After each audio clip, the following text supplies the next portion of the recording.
वो शिवलिंग है ही नहीं, वो एक फुहारा है। हमारे पत्थर के भी कण कण में अटल बिहारी ने कहा है कि शंकर होता है।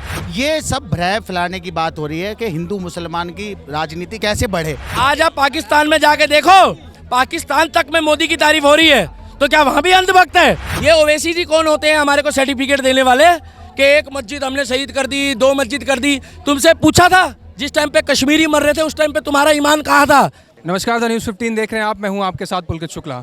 जिस तरह से आज देश के अंदर हर युवा के ज़ुबान पर या हर आदमी के ज़ुबान पर कहीं ना कहीं मस्जिद या बुलडोज़र की बात जो है ज़ुबान पर सबके आ चुकी है। इस पर आप ज्ञानव्यापी मस्जिद की अगर हम बात करें तो सुप्रीम कोर्ट का आज फैसला आया है। सुप्रीम कोर्ट ने कहा है कि जो ये पूरा मामला है ये जिला न्यायालय ही को उस पर जाँच करें।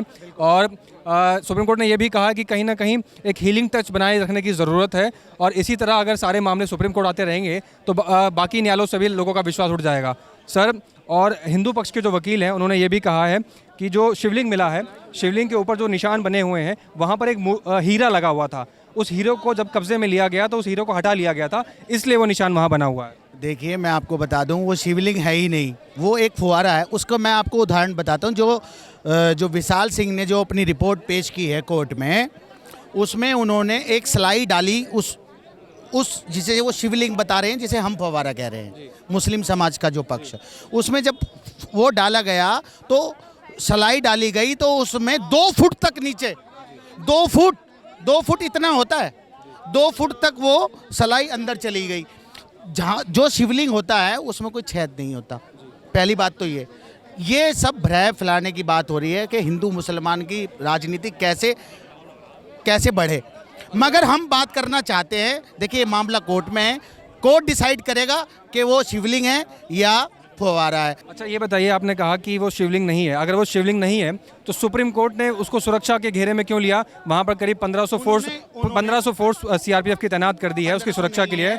और मेरी बात तो सुन लिए, जानकारी गलत है, नहीं है 1500, वो संदिग्ध जगह है, मतलब विवादित जगह कहा गया है। कोर्ट ने कहा विवादित जगह है, इसलिए उसकी घेराबंदी की जाए। ठीक है, वो शिवलिंग नहीं कहा उन्होंने। अच्छा, जैसे आपने कहा कि फव्वारा है, तो आपने तो घोषित कर दिया फव्वारा है, लेकिन सुप्रीम कोर्ट ने तो घोषित नहीं किया कि वो फव्वारा की शिवलिंग है। तो सुप्रीम कोर्ट ने उसे शिवलिंग भी घोषित नहीं किया। शिवलिंग घोषित नहीं किया, लेकिन फव्वारा भी तो घोषित नहीं। अपने सबके पक्ष हैं, वो अपने अपने पक्ष रखेंगे, कोर्ट फैसला देगा कि क्या है। अच्छा, ये बताइए, जो उन्होंने कहा कि उस पर हीरा था, वो हीरा कब्जे लेने के बाद हटा लिया गया, इसलिए वो निशान है। नहीं, ये झूठ बात है। वो पिछले इतिहास में, आप 400 साल पहले की बात आज लोगों से पूछ रहे हैं। लोग 21वीं सदी में रह रहे हैं। लोग 400 साल पहले क्या हुआ किसको पता है, बताइए। अगर वो फुहारा था तो 400 साल पहले ऐसी कौन सी कंपनी थी जो फुहारे का निर्यात कर रही थी, और कौन सी मोटर लगाई गई थी? उस मोटर का नाम बता दो। सुनिए, अरे वो एक हौज है, हौज में एक पत्थर है, एक कुआं है, नीचे कुएं में से पानी वहां आता है। आपको गलत जानकारी है। आपकी में भी सुनिए, हमारे पत्थर में भी परमेश्वर होता है। आज सुप्रीम कोर्ट ने जो भी यहाँ पर दलीलें पेश करी हैं, उसके बाद जो तमाम वाद विवाद निकल के आ रहा है, आपको नहीं लगता कि वहाँ पर शिवलिंग नहीं है तो उस तरह का क्या है? अगर शिवलिंग नहीं होता तो उसको इतनी सुरक्षा क्यों दी जाती? और वजू करने की जो सुरक्षा नहीं दी गई, मैं आपको पहले ही बता रहा हूँ, उसे सील किया गया है। सील किया, छोटे से एरिया को वजू करने की अलग व्यवस्था दी गई है। वजू तो उसमें क्या दिक्कत है? कोर्ट ने कहा है ना, नमाज भी होगी। तो आपको नहीं लगता कि अगर वहाँ शिवलिंग था तो जिन लोगों ने उसको छुपा के रखा वो कहीं ना कहीं एक गुनहगार हैं, या फिर जिस तरह के? कोई छुपाया नहीं गया, वो तो मस्जिद के द्वार और मंदिर के द्वार, अगर वहाँ गुरुद्वारे के और चर्च के द्वार सभी लोगों के लिए खुले रहते हैं और परमानेंट खुले रहते हैं। अच्छा, चलिए, अगर हम मान लेते हैं वो पत्थर भी है, एक बार को मान लेते हैं पत्थर है। विशाल सिंह ने अपनी रिपोर्ट में कहा, अरे पश्चिमी कमिश्नर थे, उन्होंने कहा कि काले कलर का पत्थर है, शिवलिंग उन्होंने भी नहीं कहा। पश्चिमी दीवार पर जो मूर्तियां निकल के आई हैं और जो फुटपाथ पे जितने पश्चिमी सारे शिवलिंग होंगे, पश्चिम दीवार पर जैसे आकार के। बात तो सुन लीजिए, अरे बात तो सुन लिए भाईजान, बात तो सुन लीजिए। बराबर में काशी विश्वनाथ का मंदिर है, वहाँ पे भी शिवलिंग है। अरे तुम तो कहते हो, राम का भी यही बात आई थी, फला वहाँ है। ठीक है भैया, होगा। बात तो सुन लीजिए। अब आप देख रहे हैं कि सवालों से बचते हुए यहाँ पर दिखाई दिए। जिस तरह से हम सवाल पूछ रहे हैं वो कहीं ना कहीं बचते हुए दिखाई दे रहे हैं। तो आपने देखा कि किस तरह से सवालों से भागते हुए मौलाना जी नजर आए। देखिए, वो चाहते हैं कि हम प्रवक्ता बन गए हैं, अभिव्यक्ति की आवाज़ को दबाया जाए। उनको मेरा सम्मान करके कहना था कि आप आम नागरिक हो, और मेरा नाम पूछे बिना उन्होंने पहले कह दिया कि आप कौन हो। आप बहस करने क्यों आए हो? अरे बहस करने तो आप खुद कनॉट प्लेस में आए हो। आप हमारे हिंदू धर्म की परिभाषा आप हमें सिखा रहे हो। हमें आपसे सर्टिफिकेट नहीं चाहिए कि हम किस पत्थर की मूर्त को पूछेंगे। हम किस पत्थर को पूछते हैं? हमारे पत्थर के भी कण कण में अटल बिहारी ने कहा है कि शंकर होता है, और हमारी हर बहती हुई गंगा, हर पानी बहता हुआ गंगा माई होती है। आपसे हमारे को सर्टिफिकेट की ज़रूरत नहीं है। आप कहीं भी नमाज पढ़िए, हमें नमाज से भी दिक्कत नहीं है। मगर जो हमारे मंदिर रहे हैं वो जन्म स्थल है, वो शक्तिपीठ है, और उनका इतिहास अगर आप खोदोगे तो जितना खोदोगे उतना पाओगे। आप खोदते जाओ, हमारा इतिहास निकलता जाएगा। आप कब तक सबूत दबाओगे? सबूत नहीं दबता। हमारे को किसी नवाजी से दिक्कत नहीं है, मगर जब भी कोई तथ्य हम कोर्ट के थ्रू लेना चाहते हैं, भाई साहब ये बहुत अच्छा संविधान चल रहा है देश का, कि ये भारत है, यहाँ छीन के नहीं लिया जा रहा। और बहुत खुशकिस्मत है हम लोग के हमारा जन्म इस पावन मिट्टी में हुआ है। आप जाकर बांग्लादेश में देखिए, हज़ारों मंदिर हर साल तोड़े जा रहे हैं। कौन सा संविधान चलता है पाकिस्तान में, बांग्लादेश में, अफगानिस्तान में, सीरिया में? ऐसे कम से कम 20 मुल्क में गिनवा दूंगा जहाँ मंदिर तोड़े जा रहे हैं। एक नहीं, कई हज़ारों की तादाद में तोड़े जा रहे हैं। उसके लिए सबने चुप्पी साध रखी है, और वहाँ पर कोई कोर्ट कचहरी और कोई सुनवाई नहीं है। और उसी के लिए एनआरसी और सीए आने वाला है। नरेंद्र मोदी जी से मेरा आग्रह है कि जल्दी पूरे देश में लागू करें, जिससे जो है हमारे हिंदू भाइयों को सुरक्षा मिले। अच्छा ये बताइए कि जो लोग कह रहे हैं कि ये मुस्लिम विरोधी सरकार है या है, अगर ऐसा कुछ होता या संविधान पर विश्वास नहीं रखते तो आज भी हमने देखा कि ज्ञानव्यापी मस्जिद के अंदर लोगों को नमाज करने की इजाज़त दी गई। अगर ऐसा नहीं होता तो क्या उन लोगों को नमाज करने की इजाज़त दी जाती? देखिए हमारे देश में दो कोर्ट में, हमारे हिंदुस्तान में 2 कोर्ट में केस करेगा। एक ताजमहल के लिए जज साहब ने कह दिया कि पीएचडी कर आइए, आप पहले पूरे सबूत खंगालिए, उसके 22 दरवाजे खोले जाएंगे। और दूसरी तरफ निर्णय दिया कि निचली अदालत फैसला करेगी, और उसके बाद उनको नमाज भी पढ़ने दिया जाए, जब तक ये स्थल में अभी विवाद खत्म नहीं होता है। मगर आप उसे फुहारा भी मत बताइए, क्योंकि हमें ना छेड़ो, हम सताए हुए हैं। हमें 2 4 6 मंदिर जो बटे हुए हैं, जो मोदी जी ने कहा था, वो मिल जाएंगे। हमें किसी से दिक्कत नहीं है। कोई नमाज पढ़े, कोई पूजा करे, कोई प्रे करे। मगर 100 करोड़ की हमारी आबादी है, 90 करोड़ की हमारी आबादी है। हमारी भी कुछ आस्थाएं हैं, उस हमारी आस्थाओं को ना छेड़ो। हम लोग एक दीपक जलाने के बाद भी ये सोचते हैं कि भगवान के साथ साथ वो अंधकार को दूर करता है, चाहे वो चौक हो, चाहे वो मंदिर हो, और चाहे वो चबूतरा हो। हम इस पीपल के पेड़ को भी देवता मानते हैं, और पेड़ हमेशा जो है वो ऑक्सीजन देता है। हमारे पीपल के पेड़ में भी अगर कोई आके उल्टा सीधा कहेगा तो हम उसके खिलाफ कहेंगे, क्योंकि हमने उसमें पटका बांध दिया है। तो अन्यथा हम जंगल में जाके नहीं कहेंगे कि पीपल के पेड़ को तुम क्यों छेड़ रहे हो, वहाँ कुछ भी करो, मगर आप पत्थर मत बोलो, क्योंकि उसी पत्थर को आप भी मजार के तौर पे पूछते हो। हम भी वहाँ से चुपचाप निकल जाते हैं, हम अपमान इतनी करते हैं। और हमारे कण कण में शिव बसता है। जो पूजने वाली जगह है उसको हम पूजेंगे। जहाँ जिसका जन्म हुआ है वहाँ मंदिर बना था, बना है और बना रहेगा। आप फुहारा बता रहे हो। मेरा नाम दीपक शर्मा है, मैं दिल्ली का निवासी हूँ। मैं पहचान नहीं छुपाऊंगा, मैं आधार कार्ड भी दिखाऊंगा। अभी एनआरसी आने वाला है, सीए आने वाला है। बांग्लादेशी हो, जो रोहिंग्या मुसलमान है, हिंदुस्तानी मुसलमान की बात नहीं कर रहा हूँ मैं। ये लोग परिभाषा चेंज करते हैं, ये लोग स्क्रिप्ट काट के दिखाते हैं। हिंदुस्तानी मुसलमान से हमें दिक्कत नहीं है। बेरोजगारी का मुद्दा आधा उसी दिन खत्म हो जाएगा जिस दिन बांग्लादेशी और रोहिंग्या और जो अवैध रूप से भारत में मुसलमान रह रहे हैं उनको उठा के बाहर फेंको। आप आधे से ज़्यादा जो बेरोजगारी है वो हिंदू, मुस्लिम, सिख, ईसाई सबको मिलेगी। और दूसरा, कुछ रोजगार के साथ साथ अपना व्यवसाय भी करें, चाहे आप 10,000 का करें, 15,000 का करें, 20,000 रुपये का करें, मगर खुद भी कुछ आप कोशिश करें। और ये मत सोचे कि मैं ये पढ़ा लिखा हूँ तो मैं वो काम नहीं करूँगा, मैं वो पढ़ा लिखा हूँ। अरे काम की कोई परिभाषा नहीं होती। और किसी की माँ नहीं कहा था, किसी की अम्मी नहीं कहा था कि कोई काम छोटा बड़ा नहीं होता। इसी देश में हल्दीराम ने करोड़ों रुपए कमा लिए पकोड़े बेच बेच के। इसी देश में बीकानेर ने करोड़ों रुपए कमा लिए लोगों को मीठा खिला खिला के। और लोग कहते हैं मीठा खाने से शुगर होती है। अरे मीठा खाने से शुगर होती है तो तुम लोग कितना तेल पियोगे जो तेल के पीछे पड़े हो मोदी जी के। जाके बॉर्डर देखो, दुश्मनों को तेल पिलाया हुआ है मोदी जी ने। दुश्मन तेल चाट रहे हैं बॉर्डर में। आज आप पाकिस्तान में जाके देखो, पाकिस्तान तक में मोदी की तारीफ हो रही है, तो क्या वहां भी अंधभक्त है?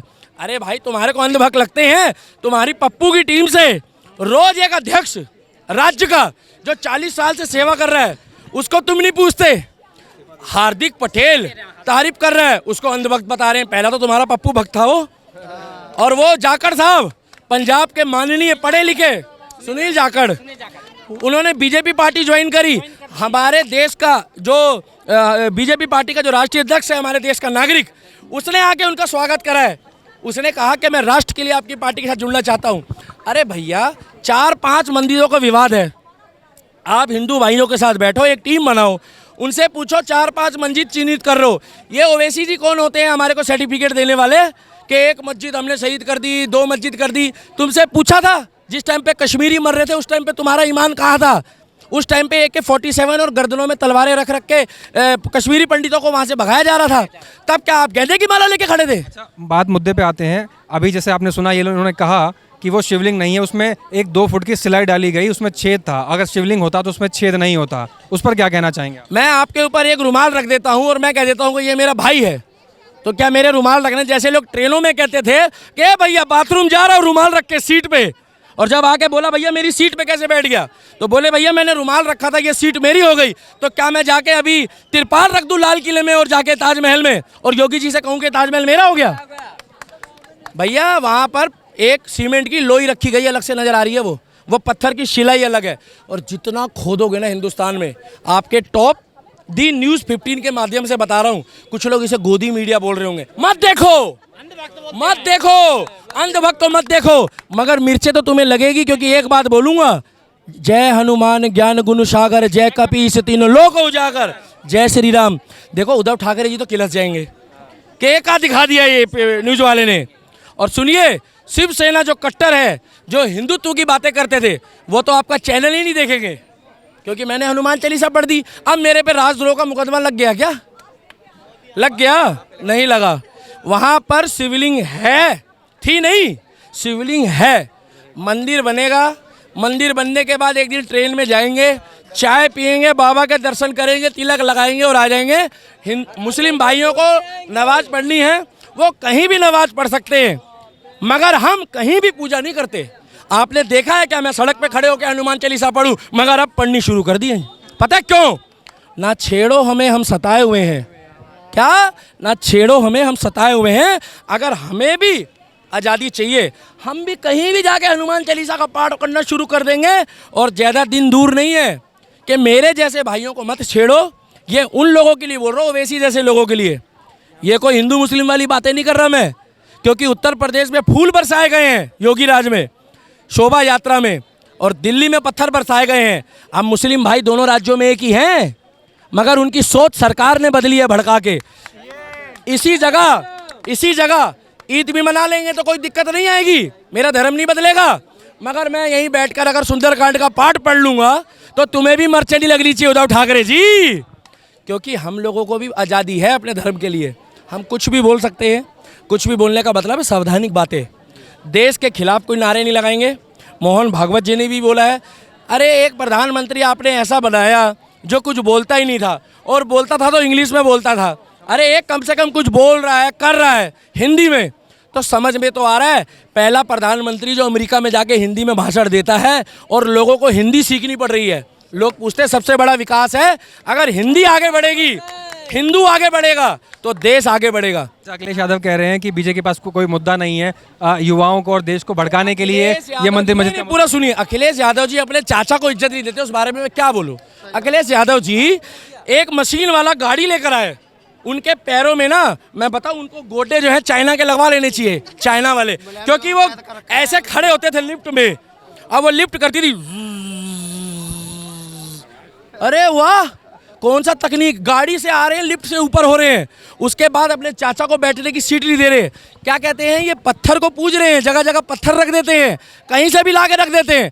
ये जो तुम लोग लाल रंग का टोपी लगाए हो ना, ये किसी दिन कोई भैंसा वैसा पीछे पड़ गया ना तुम्हारे, तो पता नहीं कहाँ कहाँ जाके लगेगा ये लाल रंग का टोपी। और एक बात बताइए, ये हम जैसे लोगों को जो मोदी के पक्ष में बोले उसे अंधभक्त बोलते हैं ना, तो जो साइकिल लेके घूम रहा है वो समाजवादी पार्टी वाला हुआ क्या? तुम्हारा साइकिल पंचर हो गया है और हाथी अभी सोया हुआ है, अब वहाँ चल रहा है बाबा, क्योंकि ये खुद राजनीति करते हैं, बीजेपी नहीं करता कभी राजनीति। और देखिए, फुहारा अगर वहाँ है, पहली बात तो शिवलिंग है, उस मोटर का नाम बताइए, और बाकी शिव जी ने भी अपना अवतार दिखा दिया, अब गंगा ऊपर से भी बह रही है। जय श्री राम, हर हर महादेव।